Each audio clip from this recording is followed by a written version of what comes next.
Ansari ji LLB किए हुए हैं, शिक्षित है, पत्रकार भी हैं, लगातार समाज में उठाते रहते हैं कई सारे मुद्दे। उनसे जानेंगे आपके वार्ड नंबर 44 में क्या समस्या है, जनता की क्या अपेक्षाएं हैं और आप जिस तरीके से घूम रहे हैं अपने वार्ड में, क्या लगता है इस बार का क्या मुद्दा, क्या उद्देश्य रहेगा आपका?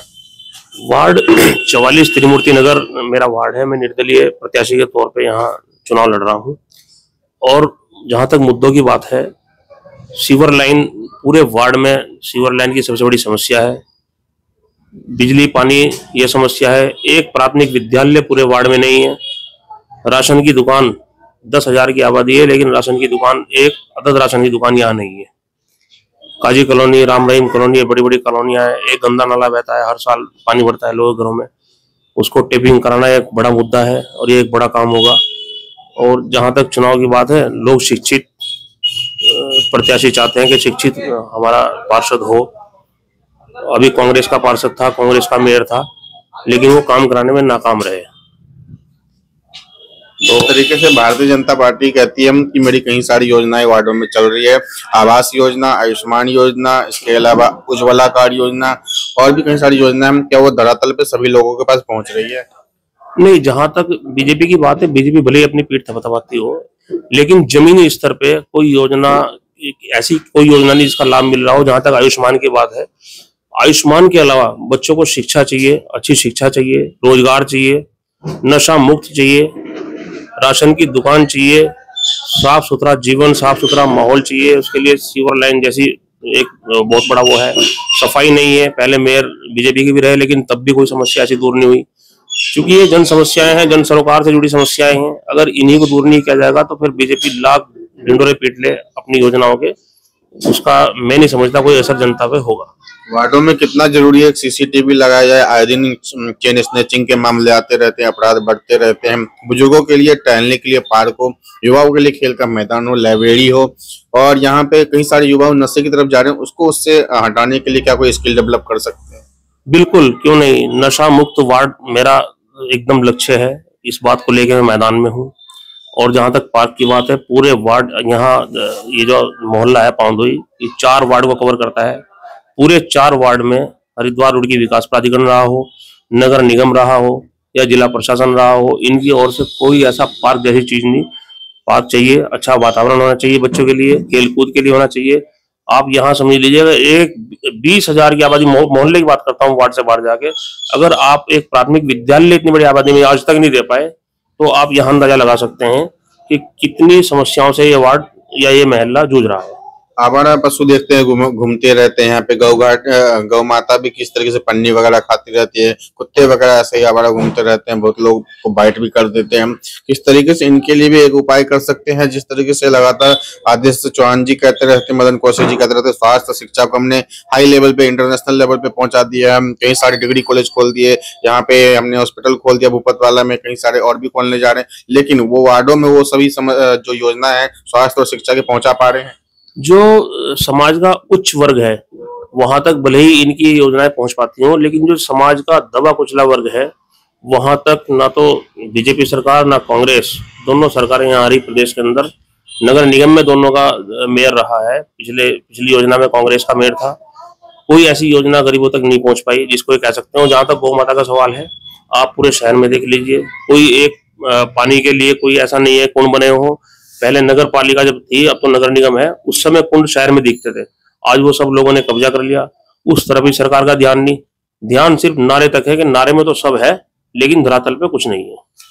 23 तारीख को इलेक्शन है। लास्ट क्वेश्चन, जनता से क्या अपील करेंगे और जितने जनता आशीर्वाद देती है तो टॉप 5 के क्या क्या काम रहेंगे? नहीं, जनता से मैं अपील यही करूंगा कि जनता अपने बीच में अपने पार्षद को, कर्मठ पार्षद, बोलने वाला पार्षद, जो उनकी आवाज उठा सके, वो पार्षद चुने। और शिक्षित होना चाहिए। शिक्षा होना बड़ा जरूरी है, तभी समस्याओं का निराकरण होगा। समस्याओं से जूझता हुआ वार्ड है। लगातार दूसरे लोग पार्षद रहे हैं, लेकिन वो कमी यही रही कि वो अशिक्षित वाली स्थिति थी। वार्ड का विकास नहीं हो पाया। विकास एक मेरा मुद्दा है। अगर वार्ड का विकास होगा तो जनता का विकास होगा। इसी बात को लेकर मैदान में हूँ। तो आप इस बार जो है एक ऐसे व्यक्ति को चुनिए जो पढ़ा लिखा हो, जो समझदारी रखता हो, जो आपके वार्ड की समस्या को उठा सके। ये किसी पार्टी विशेष का चुनाव नहीं है, ये आपके वार्ड के बीच में रहने वाले किसी प्रतिनिधि का चुनाव है जो वार्ड की समस्या, नाली, कूड़ा कचरा यहाँ पे साफ करा सके, पानी की समस्या, स्ट्रीट लाइट्स, सीसीटीवी, छोटे छोटे काम करवा सके। या कोई पार्टी जीत के फ्लाईओवर या स्टेशन या एयरपोर्ट बनाने वाली नहीं है। सिर्फ आपके वार्डों की छोटी छोटी समस्या के लिए आप अपने प्रतिनिधि को चुने, अपने वार्ड काउंसलर को चुने, जो आपके सही प्रॉपर विकास आपके वार्डों को करा सके। जिला हरिद्वार से रंजन जायसवाल की रिपोर्ट। वार्ड नंबर 44 लगता है इसमें, और इसमें कई सारे प्रत्याशी उतरे हुए हैं, बीजेपी, कांग्रेस, आम आदमी, निर्दलीय। आपके वार्ड में सबसे ज्यादा क्या जरूरी है, क्या लगता है वार्ड में क्या क्या होना चाहिए? बुजुर्गों के लिए पार्क, गौ माता के लिए छोटा सा कुछ हो जाए जहाँ पे चारा वगैरह खिला सके, पीने का पानी का क्या इंतजाम, सीवरेज, नालियां कैसे रहती हैं, यहाँ पर क्या समस्या है वार्ड में? देखिए, वैसे तो मैं ज्वालापुर का रहने वाला हूँ और लगभग पूरे ज्वालापुर की जो आबादी है मैं सभी को जानता हूँ।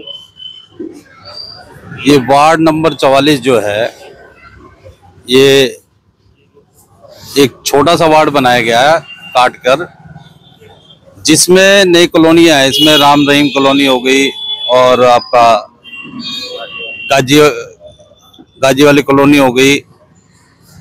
इसमें बहुत काम करना है और इसमें जो है जितने भी यहाँ मेंबर खड़े हुए हैं, जितने भी चाहे कांग्रेस हो, बीजेपी से हो या निर्दलीय हो, मैं नहीं मानता इसमें जो जितने भी सदस्य खड़े हैं पढ़े लिखे को ही यहाँ की जनता वोट करेगी, जैसा मेरा अनुमान है। क्योंकि जो समस्या है यहाँ की, जल की ले लो, सड़क की ले लो या शिविर की ले लो, और राशन की दुकान नहीं है यहाँ। दूसरा, इस क्षेत्र में बहुत ही पिछड़ापन सा है, मतलब। और दूसरी, हमारे यहाँ हम हिंदू लोग भी रहते हैं इस क्षेत्र में। वहाँ पे गाय के लिए चारे की कोई व्यवस्था नहीं है, बेचारी गाय वैसे ही भटकती रहती हैं।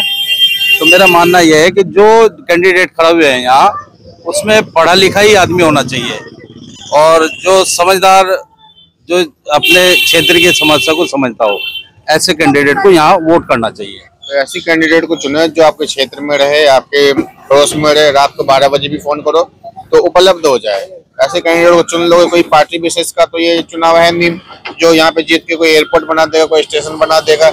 या आपकी वार्डों की समस्या है, चाहे नालियां, सीवरेज चौक हो जाती है, स्ट्रीट लाइट्स जो लगवा सके, जो आपके कहने पे समाज सेवी की तरह आधार कार्ड, पेंशन हो सके, राशन कार्ड बनवा सके, आपका वोटर आईडी में हेल्प कर सके, डॉक्यूमेंटेशन करवा सके, उसमें मदद कर सके, ऐसे प्रतिनिधि को चुने। और जो शिक्षित हो उसी को चुने, जो काम करवा सके। जिला अधिकारियों से चाहे नगर आयुक्त से जाके वहाँ पे लड़ सके, अपना मुद्दा रख सके। अनपढ़ को चुन लोगे, वो कुछ समझ नहीं पाएगा, घर वापस आ जाएगा, फिर आप लोगों के काम हो नहीं पाएंगे। जिला हरिद्वार से रंजन जायसवाल की रिपोर्ट।